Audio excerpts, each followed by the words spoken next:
नमस्कार, बहुत बहुत स्वागत है। माध्यमिक शिक्षक भर्ती वर्ग 2 चयन परीक्षा के मेरे सभी साथियों का, भविष्य के शिक्षकों का एक बार फिर से राम सर यूट्यूब चैनल में मैं राम सर आप सभी साथियों का बहुत बहुत स्वागत करता हूं। साथियों, इस भर्ती के बाद काफ़ी साथियों के लगातार अभी भी प्रश्न बन रहे हैं और पूछते हैं जहां जैसी उनको आवश्यकता होती है।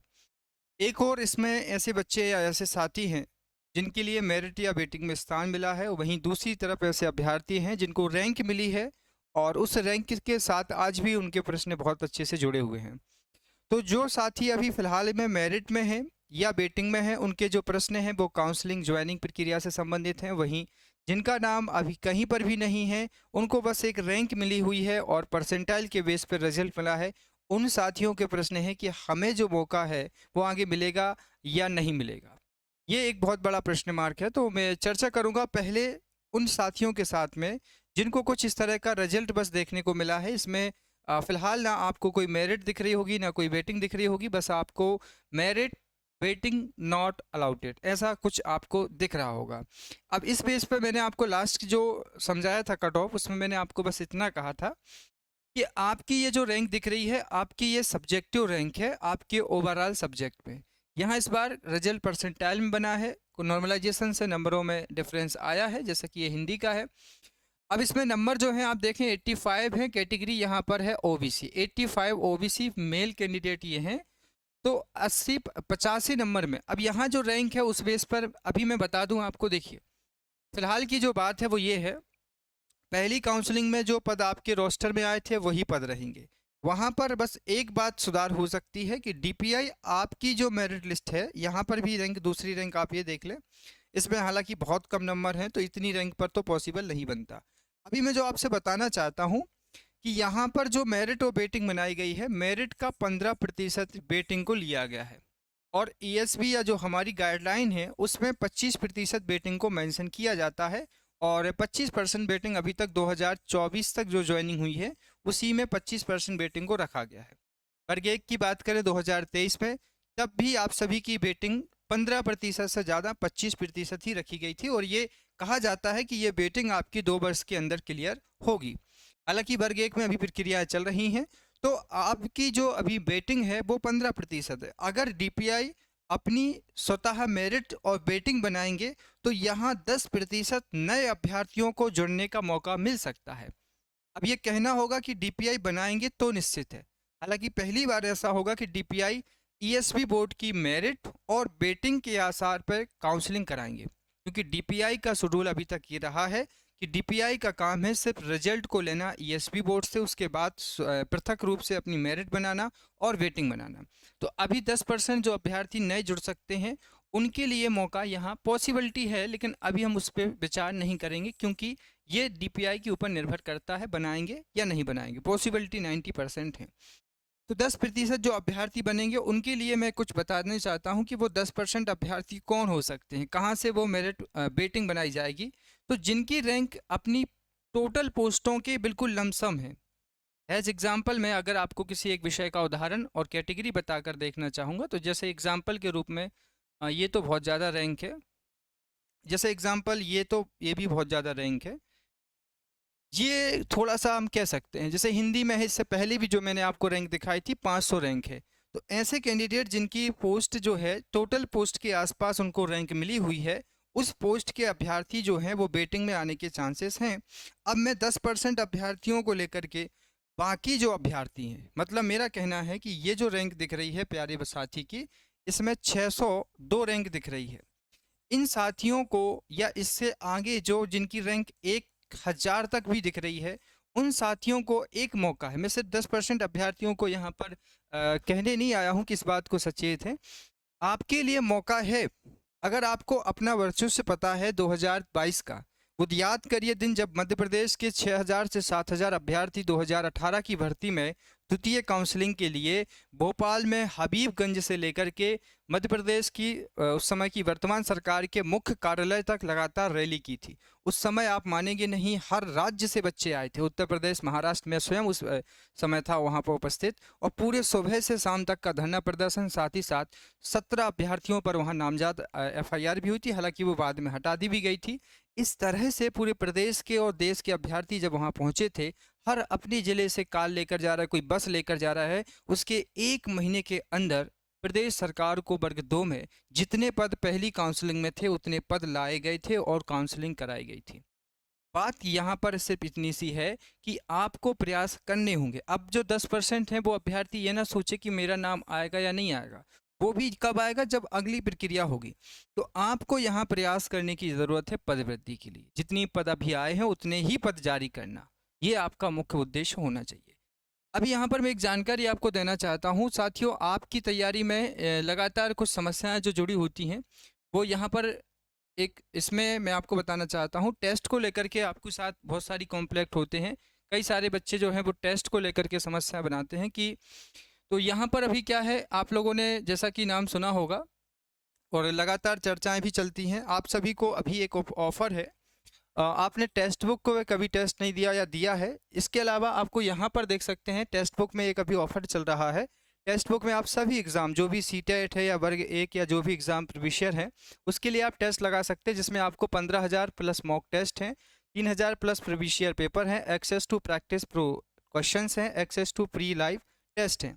इसमें ऐसा नहीं है, इसमें आप कोई भी एग्ज़ाम आप दे रहे हैं, जैसे CTET दे रहे हैं या फिर आप आगे एग्ज़ाम या MRS दे रहे हैं, तो इसमें एक एक्सेस होता है कि आप 1 महीने का एक्सेस ले सकते हैं। जैसे ये है आपका कौन सा, ये है आपका यहाँ पर पास प्रो और ये है आपका पास प्रो मैक्स, जिसमें आपको थोड़ा स्पेशल और आपको 2 तरह की कैटेगरी देखने को मिलती है। इसमें आपको एक्सेस मिलेगा, इसमें रैंकर से भी टेस्ट भी मिलेंगे आपको, 10,000 प्लस स्टडी नोट्स भी मिलेंगे, रियल डाउट सपोर्ट भी मिलेगा रियल टाइम पर, 1,50,000 प्लस आपको मॉक टेस्ट मिलेंगे, 30,000 plus previous year question, unlimited practice pro में pro question, unlimited pro live test, इस तरह की एक्सेस आपको ये मिल जाएंगे।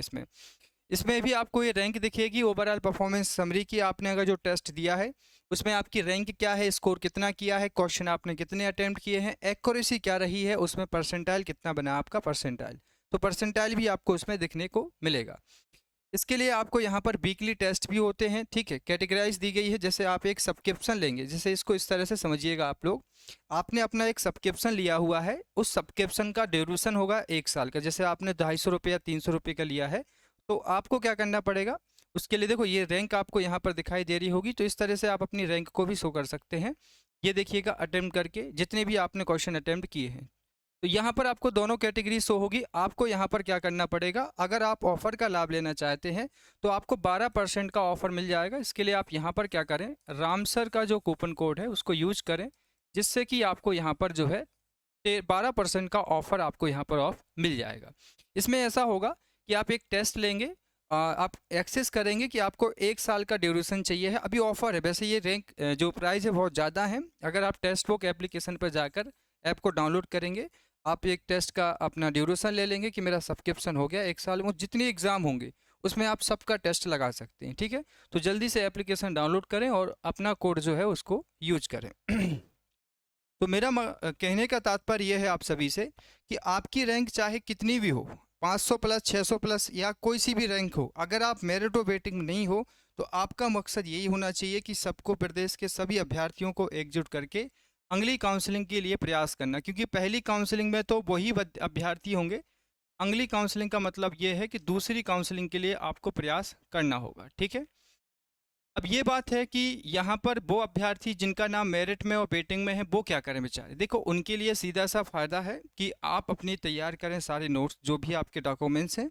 सबसे कॉमन समस्या जो आ रही है वो ये है कि DPI ने, देखिए DPI आपको हो सकता है, मैंने जैसा कहा था कि नवंबर के 2nd वीक तक, संभवतः आपको 15 नवंबर तक ये अपडेट आ जाएगा DPI की तरफ से ऑफिशियली काउंसलिंग पोर्टल पर।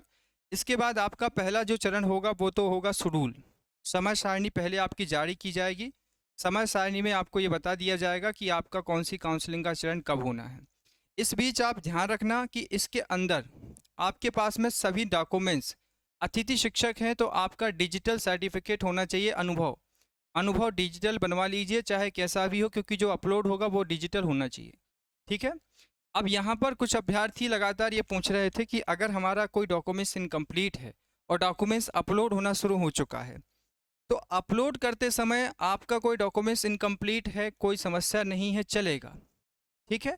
लेकिन मेरी बात को ध्यान सुनना, इसके इसके बाद का जो चरण होगा अभिलेख सत्यापन, उस अभिलेख सत्यापन में आपके पास वो डॉक्यूमेंट्स जो है ओरिजिनल फॉर्मेट में सत्यापित होना चाहिए।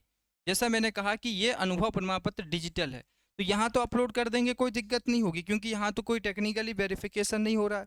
लेकिन जब वेरिफिकेशन होगा आपका 15 नवंबर, चूंकि दिसंबर में होगा, उस टाइम जो ड्यूरेशन में आपके पास में सारे डॉक्यूमेंट्स ओरिजिनल फॉर्मेट में अपलोड या फिर ओरिजिनल फॉर्मेट में उपलब्ध होना ज़रूरी है। इसके लिए आप क्या करें, अगर नहीं हो पाएगा कि 2 महीने के अंदर वो डॉक्यूमेंट्स नहीं बन पाएगा, इनकम्प्लीटेड है, तो एक शपथ प्रमाण पत्र बना कर रखिए। ठीक है। दूसरी बात ये कि आपको लग रहा है कि मेरे सरनेम में कोई प्रॉब्लम है, मेरे फादर का सरनेम कुछ दिखाई दे रहा है, अदर नंबर देखो कुछ मिसमैच है। मिसमैच का मतलब मिडिल नेम आपका गलत हो रहा है या नहीं है, या सरनेम किसी जगह है किसी जगह नहीं है, पिताजी का किसी नेम पूरा है किसी जगह अधूरा नाम है, ये मैटर नहीं करता। लेकिन ऐसा हो कि आपका डॉक्यूमेंट्स में कुछ और नाम है, यहाँ दिनेश है वहाँ राजेश है, ये एक बहुत मेजर मिस्टेक मानी जाती है। तो फादर नेम और आपका नेम जो है वो मेजर नाम ज़रूरी सही होना चाहिए। आगे पीछे या मिडिल नेम में कोई दिक्कत हो तो कोई समस्या होती नहीं है, ना तो रिजेक्ट होती है और ना होल्ड होते हैं। लेकिन हाँ, एक शपथ प्रमाण पत्र आप जरूर बना लें। दूसरी चीज़ ये कि कई सारे अभ्यर्थियों का जो डिप्लोमा है या जो डिग्री है वो ड्यूरेशन एक रहा है। उन अभ्यर्थियों को एक बात ध्यान रखनी है कि जो वेरिफिकेशन करते हैं वो कोई कंप्यूटर तो नहीं होता, वो मानव या फिर हमारे डीपीआई या जो जिला शिक्षा अधिकारी होते हैं वही एक टीम गठित करते हैं और वही टीम आपका सत्यापन करती है। तो उनके लिए पता होता है कि अगर बाय मिस्टेक किसी यूनिवर्सिटी ने या फिर किसी कॉलेज ने एक साथ ड्यूरेशन में वो चीज़ कराई है तो उसका जो है सुधार हो जाता है, तो जब आपकी तरफ से कोई मिस्टेक नहीं हुई है। अगर आपने ही सिंगल टाइम में दोनों रेगुलर डिग्रियां की हैं, दोनों रेगुलर डिग्रियां की हैं, तो वो तो भाई आप सीधे बाहर होंगे। अगर गेस्ट के साथ आपने एक ही ज़िले में डिग्री भी हासिल की है और आपने जो है अतिथि शिक्षक में पढ़ाया है तो 50 किलोमीटर के दायरे में आप सेफ हैं। अगर आप देवास में अतिथि शिक्षक हैं और उज्जैन में आप पढ़ाई कर रहे हैं तो आप रिजेक्ट माने जाएंगे। दूसरी बात ये कि आपका जो अनुभव प्रमाण पत्र है वो ध्यान रखना डिजिटल होना चाहिए, उसमें 200 दिन 3 सत्रों में दिखाई देना ज़रूरी है। अगर आप फीमेल हैं, दूसरे राज्यों से मध्य प्रदेश में आई हैं, तो आप जनरल में ही काउंट होंगे। उसके लिए आप अपना जो भी डॉक्यूमेंट्स हैं और शादी का जो आपका रेसिडेंशियल है वो आपको मैरिज सर्टिफिकेट लगेगा, जो अदर स्टेट की महिलाएं मध्य प्रदेश में शादी के बाद आई हुई हैं। इसके अलावा आपको ज़्यादा नहीं तो मुश्किल से मुश्किल नवंबर तक का वेट करना पड़ेगा संभवतः, जहां तक मैं उम्मीद रखता हूं, जहां मुझे डीपीआई से जो जानकारी मिली है उसके बेस पर मैं कह रहा हूं कि काउंसलिंग में बस इतना ही समय लगेगा, इसके बाद कोई समय नहीं लगेगा। पहले समय सारणी आ जाएगी, डॉक्यूमेंट्स के लिए अपनी प्रोफाइल का पंजीयन होगा, डॉक्यूमेंट्स अपलोड होंगे, फिर अभिलेखों का सत्यापन होगा। अगर इसके बीच में समय सारणी से पहले अगर नई मेरिट लिस्ट आती है तो 15% की जगह 25% वेटिंग बनाने का मौका मिल सकता है। ये तय करता है कि डीपीआई किस तरह से कार्य करता है इस विषय पर। फिलहाल आप सभी जो है इंतजार कीजिए और वर्ग 2 पद वृद्धि के लिए लगातार प्रयास कीजिए, मेरा आपसे निवेदन है। एक बात का विशेष ध्यान रखिएगा कि आपको भी आगे तैयारी कम नहीं करना है। वर्ग 1 का मौका है आपके पास में, शायद दिसंबर या नवंबर में नोटिफिकेशन आ जाएगा, तो तैयारी बिल्कुल मत छोड़िए। मैंने हमेशा कहा है कि 12 महीने जो बच्चा तैयारी करता है उसकी तैयारी में ही उसका सिलेक्शन होता है, तो 12 माह एक जैसी तैयारी करें आप, जिससे कि आपका सिलेक्शन सुनिश्चित हो सके। साथ ही साथ टेस्ट लगाना ज़रूरी है। मैं हमेशा कहता हूँ प्रैक्टिस मेक्स समेक परफेक्ट। टेस्ट लगाने के लिए आप नीचे मैंने टेस्ट बुक का लिंक दिया है, वहाँ पर जाकर 1 साल का सब्सक्रिप्शन लीजिए और टेस्ट लगाइए। रामसर कूपन कोड यूज़ करिए तो 50% ऑफर आपको मिल जाएगा। ठीक है साथियों, थैंक यू सो मच जुड़ने के लिए, बहुत बहुत शुक्रिया। 15 नवंबर के बाद आपका जो है काउंसलिंग का शेड्यूल कभी भी आ सकता है। वर्ग 2 पदवृद्धि के लिए प्रयास कीजिए। जो रैंक मैंने आपको बताई है उस रैंक के बाद अभ्यर्थियों को जो आगे है वो आपको मेहनत करनी पड़ेगी। बहुत बहुत धन्यवाद। जय हिंद, वंदे मातरम।